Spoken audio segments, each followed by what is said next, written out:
नमस्कार दोस्तों। एक समय की बात है, भगवान श्री कृष्ण की जन्मभूमि मथुरा नगरी में रूपणिका नामक एक वेश्या रहती थी। उस वेश्या की मां मकरदंष्ट्रा बड़ी ही कुरूप और कुबड़ी थी। वह कूटनी का कार्य भी किया करती थी। रूपणिका के पास आने वाले युवक उसकी मां को देखकर बड़े दुखी होते थे। एक बार रूपणिका पूजा करने मंदिर में गई। वहां उसने दूर खड़े एक युवक को देखा। युवक ने भी रूपणिका को देखा और देखते ही वह उस पर आसक्त हो गया। वह उसे प्राप्त करने के लिए विचार करने लगा। बेचारा युवक आया तो था पूजा करने, किंतु वेश्या पर मर मिटा। रूपणिका की मनस्थिति भी इसी प्रकार की हो गई थी। वह भी पूजा करने आई थी, किंतु एक युवक पर मोहित हो गई थी। उसने अपने साथ आई सेविका से कहा, देखो, वह सामने एक युवक खड़ा है, जाकर उससे कहो कि आज रात्रि वह मेरे घर पधारे।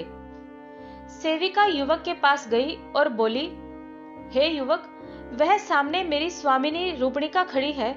उन्होंने आज रात्रि आपको अपने घर पर आमंत्रित किया है। आप अवश्य आने की कृपा करें। उस सेविका की ऐसी बात सुनकर युवक बोला, मुझे इसमें कोई आपत्ति नहीं है, किंतु मैं लोहजंग नामक एक निर्धन ब्राह्मण हूं, जबकि रूपणिका के पास केवल धनवान ही जा सकते हैं। ऐसी स्थिति में मैं वहां कैसे आ सकता हूं? मेरी स्वामिनी आपसे धन नहीं चाहती। आप केवल उनके निवास स्थान पर आ जाएं, यही बहुत है। यदि ऐसी बात है तो आज रात्रि मैं अवश्य जाऊंगा। सेविका ने सारी बात रूपणिका को बताई। पूजा करने के बाद रूपणिका अपने घर पहुंच गई और उस युवक के ध्यान में डूब गई। संध्या होने पर वह उसकी प्रतीक्षा में बैठ गई। लोहजंग निश्चित समय पर रूपणिका के पास पहुंच गया। रूपणिका की मां मकरदंष्ट्रा को बड़ा आश्चर्य हुआ, क्योंकि उसने रूपणिका को काफी समझा बुझाकर मंदिर भेजा था। लोहजंग को आया देखकर रूपणिका प्रसन्नता के साथ उसे अपने शयन कक्ष में ले जाती है। उसने अपनी मां की भी कोई परवाह नहीं की। उसने अन्य युवकों से संबंध तोड़ लिए और केवल लोहजंग की होकर रहने लगी। लोहजंग भी आनंदपूर्वक उसी के घर में रहने लगा। अपनी कन्या के इस व्यवहार से मकरदंष्ट्रा बहुत दुखी हुई। कहां वह नगर भर की वेश्याओं को प्रशिक्षण देती थी और कहां उसकी पुत्री उसके वश से बाहर हो गई। उसकी कुछ समझ नहीं आ रहा था कि वो क्या करे। एक दिन वह रूपणिका से बोली, पुत्री, इस दरिद्र को तुमने क्यों पाल रखा है?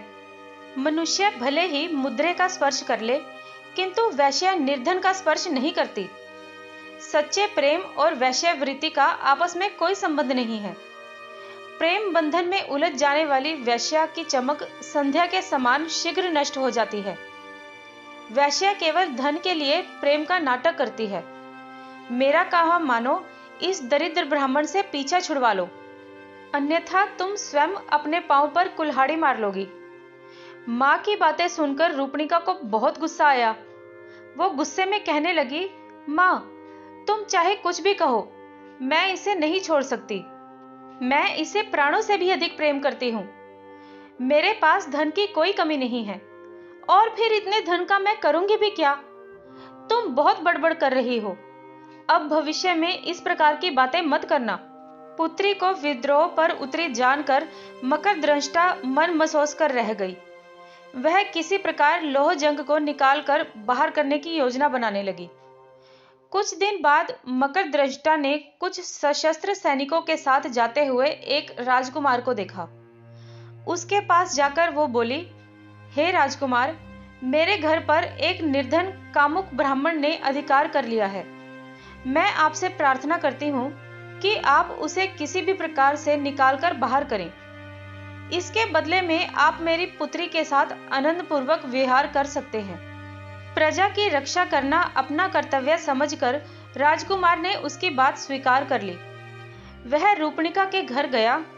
संयोग से उस समय रूपणिका मंदिर गई हुई थी और लोहजंग भी घर पर नहीं था। कुछ ही समय के बाद जब वह लौटा तो राजकुमार के सैनिक उसे पीटने लगे। वह वहां से भागने लगा, तो सैनिकों ने उसे नाले में गिरा दिया। जान बचाकर किसी तरह से वह वहां से भाग खड़ा हुआ।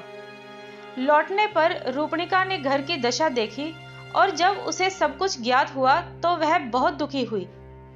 फिर राजकुमार को भी लगा कि उसने जो कुछ किया है वह उचित नहीं था।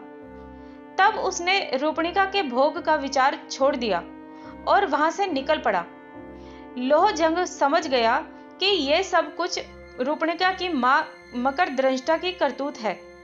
उसे मकरदंष्टा पर बहुत क्रोध आ रहा था, किंतु वह विवश था, इसलिए वह किसी तीर्थ में जाकर आत्मघात करने का विचार करने लगा।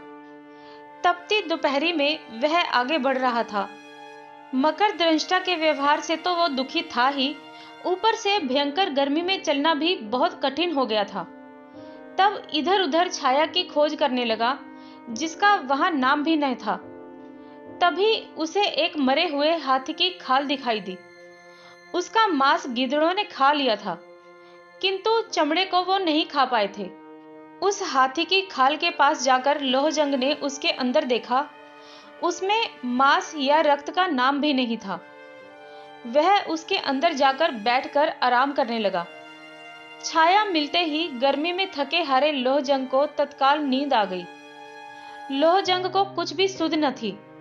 उसे ये मालूम न हो सका कि कब भयंकर वर्षा हुई और कब क्या हुआ। वर्षा में नदियों से बहता हुआ वह उस खाल के साथ समुद्र में जा पहुंचा। समुद्र में वह खाल के साथ ऊपर नीचे हो रहा था तो एक गरुड़ ने उसे देख लिया। उसे मांस का पिंड समझकर गरुड़ झपट कर उसे एक टापू पर ले गया। वहां उसने हाथी की खाल को उधेड़ डाला, किंतु उसमें मांस का तो नाम भी न था, बल्कि अंदर एक जीवित मनुष्य बैठा था। तब उसे वहीं छोड़कर गरुड़ उड़ गया। नींद खुलने पर खाल में बने छेदों से लोहजंग ने बाहर देखा तो उसकी कुछ भी समझ नहीं आया। उसे ये सब कुछ स्वप्न के समान लग रहा था। सहसा उसकी दृष्टि समुद्र तट पर खड़े दो राक्षसों पर पड़ी, जो भयभीत होकर उसे देख रहे थे। उन भयानक राक्षसों को देखकर लोहजंग भी डर गया। भगवान राम के लंका पर आक्रमण और हनुमान के लंका दहन की घटनाओं से वे राक्षस परिचित ही थे, इसलिए फिर से एक मनुष्य के लंका आ पहुंचने से वे बड़े डरे हुए थे। उन्होंने इस घटना के विषय में राजा विभीषण को सूचित किया। राम की घटना से विभीषण जानता था कि मनुष्य जाति बड़ी प्रभावशाली है। द्वीप में मनुष्य के आगमन का समाचार से वो बहुत चिंतित हुआ और उसने अपने दूतों को आदेश दिया, जाओ समुद्र तट पर आए हुए उस मानव को आदर सहित यहाँ लेकर आओ। भयभीत दूत ने डरते डरते लोहजंग को विभीषण का आदेश सुनाया। लोहजंग ने ध्यान से उसकी बात सुनी और फिर उसके साथ चल पड़ा। लंका की शोभा देखकर लोहजंग को बड़ा आश्चर्य हुआ। सोने की लंका जगमगा रही थी। दूत के साथ लोहजंग विभीषण की सभा में पहुंचा, जहां उसने विभीषण को देखा। विभीषण ने ब्राह्मण समझकर लोहजंग का समुचित सत्कार किया और उसका परिचय जानने के लिए पूछा, ब्राह्मण देवता, आप कौन हैं? आपका यहाँ आगमन कैसे हुआ? लोहजंग सरासर झूठ बोल गया। मैं मथुरा निवासी एक कुलीन ब्राह्मण हूँ। अपनी दरिद्रता से दुखी होकर मैंने निराहार रहकर भगवान विष्णु की तपस्या की। तब भगवान ने स्वप्न में दर्शन देकर मुझसे कहा, पुत्र, तुम लंका नरेश विभीषण के पास जाओ। वह मेरा परम भक्त है। वह तुम्हें मुंह मांगा धन देगा। मैंने भगवान से कहा, मैं विभीषण के पास पहुंचूंगा कैसे? कहा राजा विभीषण और कहा मैं। तुम शीघ्र जाओ, तुम्हारी भेंट विभीषण से होगी। भगवान बोले। इसके बाद जब मेरी नींद खुली तो मैंने स्वयं को इस द्वीप पर पाया।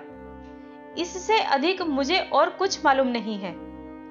विभीषण समझता था कि कोई साधारण व्यक्ति वहां नहीं पहुंच सकता, इसलिए उसने लोहजंग को कोई महान ब्राह्मण समझकर उसकी बातों पर विश्वास कर लिया।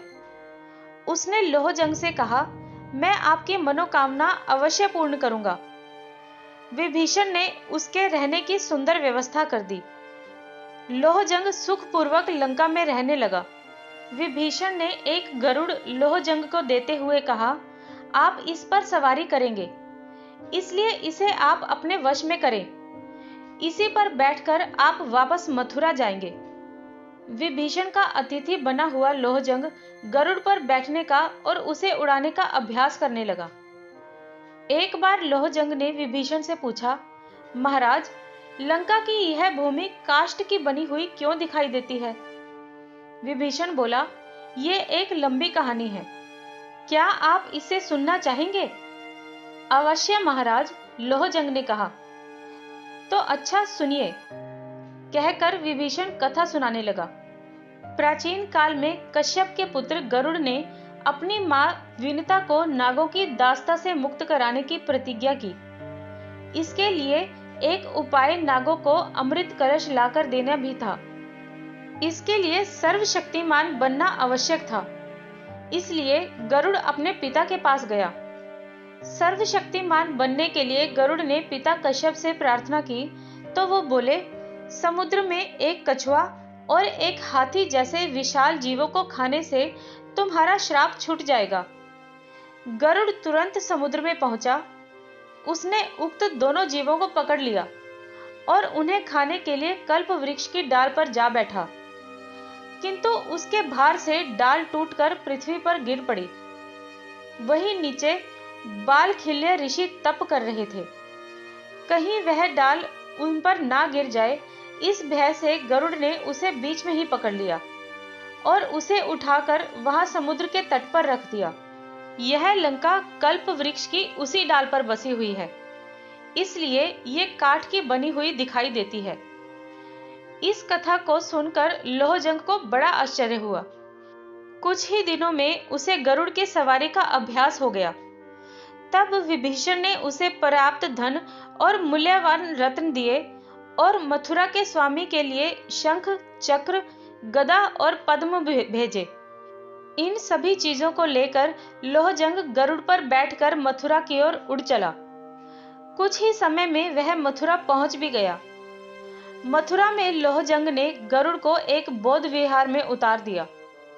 विभीषण से मिले धन को पृथ्वी में गाड़ दिया और गरुड़ को एक खूंटे से बांध दिया। इसके बाद एक रत्न को उसने बाजार में बेच दिया और अपनी दैनिक आवश्यकता की वस्तुएं और श्रृंगार की सामग्री खरीद ली। बौद्ध विहार में लौटकर उसने स्नान, भोजन आदि किया और अपने वाहन पक्षी को भी भोजन कराया। फिर वह सुंदर वस्त्र पहनकर सज संवर कर तैयार हो गया। सायंकाल में वह गरुड़ पर बैठकर रूपणिका की छत पर जा पहुंचा। वहां जाकर उसने एक विशेष प्रकार की आवाज की तो रूपणिका उसे देखने के लिए बाहर आ गई। उस समय लोहजंग शंख, चक्र आदि युक्त भगवान विष्णु के समान ही वेश में था। उसे देखने पर रूपणिका ने उसे भगवान विष्णु ही समझा। लोहजंग ने उसे अपना वास्तविक परिचय नहीं दिया और बोला, मैं भगवान विष्णु तुमसे मिलने आया हूं। रूपणिका उसे प्रणाम करते हुए बोली, भगवान, आपने बड़ी कृपा की, आइए विराजिए। अपने वाहन पक्षी को वहीं बांधकर लोहजंग रूपणिका के कक्ष में चला गया। कुछ समय उसके साथ बिताने के बाद लोहजंग गरुड़ पर बैठकर अपने निवास स्थान पर चला गया। इसके बाद रूपणिका को बड़ा हर्ष होने लगा। उसे अपने भाग्य पर बड़ा गर्व हुआ कि वह भगवान की प्रेमिका बन गई है। वह समझने लगी कि साक्षात विष्णु की प्रेमिका बन जाने से वह स्वयं भी देवी बन गई है और अब उसे मनुष्यों से बात नहीं करनी चाहिए। इसलिए रूपणिका ने लोगों से बोलना भी छोड़ दिया। वह अंदर ही पर्दे में रहने लगी। उसके इस व्यवहार से उसकी मां को आश्चर्य होना स्वाभाविक ही था। इसका कारण जानने के लिए मां ने पुत्री से पूछा, बेटी, तुमने बोलना क्यों छोड़ दिया है? मां द्वारा बार बार पूछे जाने पर रूपणिका ने सारी बात उसे बता दी। कूटनी मां को पहले पुत्री की बात पर विश्वास नहीं हुआ, किंतु जब रात्रि में लोहजंग गरुड़ पर बैठकर पुनः आया तो उसे स्वयं देख लिया, इसलिए उसे विश्वास करना ही पड़ा। दूसरी प्रातः मकर दृष्टा पर्दे की ओट से पुत्री से बोली, बेटी, तू तो भगवान की कृपा से देवी बन गई है। मैं तेरी माँ हूं, मेरा जीवन भी सफल कर दे। रूपणिका कुछ न बोली तो माँ ने पुनः कहा, बेटी, मैं बूढ़ी हो गई हूं, अब मुझे संसार का कोई मोह नहीं रहा। मैं इस शरीर से स्वर्ग जाना चाहती हूँ। इसके लिए तू भगवान से मेरी सिफारिश कर दे। रात्रि में लोहजंग के आने पर मकरदंष्टा ने उससे भी इसी प्रकार की प्रार्थना की।